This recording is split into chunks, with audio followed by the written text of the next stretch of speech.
नमस्कार। Guiding growth empowering prosperity में एक हाइब्रिड फंड की सब कैटेगरी में एक नया कैटेगरी जिसका नाम है कंजर्वेटिव हाइब्रिड फंड। इस कैटेगरी को लेकर के हम आपके साथ हाजिर हैं। इस कैटेगरी का मेन उद्देश्य आपकी पोर्टफोलियो पे एक ऐसा रिटर्न देना है जिसमें इक्विटी का थोड़ा फायदा और डेट का ज़्यादा फायदा आपको एक साथ मिल सके। और बेसिकली इस फंड में इक्विटी की कंस्ट्रेंट 10% से लेकर 25% तक हो सकती है और बाकी पैसा डेट में इन्वेस्ट किया जा सकता है, क्योंकि majority of the money debt में या बॉन्ड मार्केट में इन्वेस्ट की जाती है और बहुत छोटा सा पैसा इक्विटी में इन्वेस्ट होता है। तो इक्विटी के उस छोटे से पैसे से फंड को एक ऐसी गति मिलती है जो आपके फंड में वैल्यू ऐड करती है, और उस फंड में एक रिटर्न की वैल्यू ऐड करना इस फंड की खासियत है।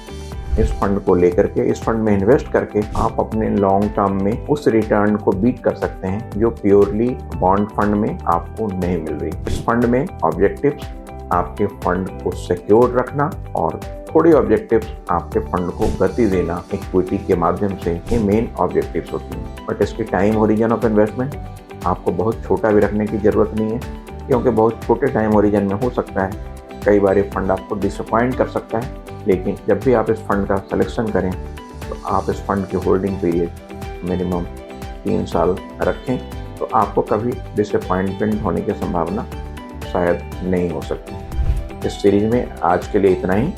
अगली सीरीज में एक नई हाइब्रिड फंड के साथ फिर से मुखातिब होंगे। तब तक के लिए धन्यवाद।